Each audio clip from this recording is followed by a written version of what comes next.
I met Leo about almost exactly 4 years ago. And when I met him, he was very clear, and he said very simply, I want you to build a state-of-the-art multi-purpose educational facility in Painesville, Liberia. He says it has to be the cornerstone of the community. It has to create, inspire, support the local development in Liberia. And what we build ends up building us.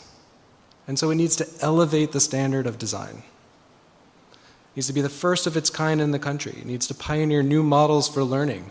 It needs to become a platform for social, cultural, and educational exchange within the local community. I said, great. So easy. So I shouldn't have been surprised when a few days ago when Leo said, we're having an event and I'd like you to come and just speak about some of the fundamentals of the design. I said, yeah, sure, who's going to be there? And I kind of had to do everything. So when we started coming up with the concept for the design, we realized that a wall couldn't just be a wall, and the roof couldn't just be a roof. Everything sort of needed to do double duty.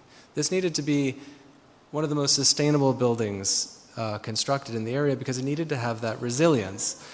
So the way we developed the form of the building really is to have it be sculpted by the wind and the sun.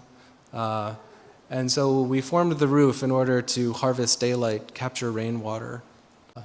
We were very concentrated on the storm water system, the storm water management throughout the whole site. We came up with a whole comprehensive water strategy for gray water and black water, as well as harvesting rainwater for irrigation on the site.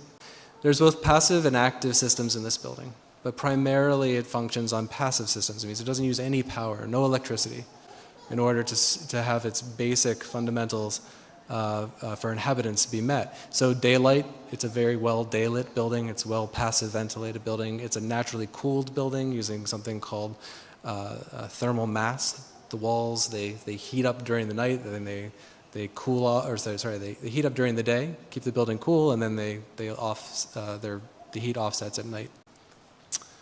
We were very interested in the local materiality. First and foremost, this needed to be a building in Liberia. And we were very excited when we found some partners who could help us with compressed earth block. So majority of the exterior of the building is literally built from the clay and the earth around the site, compressed into block. Thus reducing the carbon footprint, but also amazingly resilient to the supply chain disruptions that have been going on. So we have the Children's Center up north there. Of course, we're hoping that the lights never go out in this facility. So we've many levels of redundancy in terms of the active systems in the project.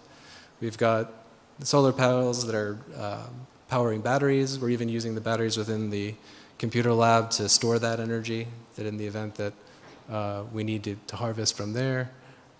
There's also a diesel generator for the total backup, but the idea here is that this will always be open. This will always be available. A pragmatically built and managed facility that will become a model, this is important, a model for replication. We want to elevate the design standard. This is just the beginning.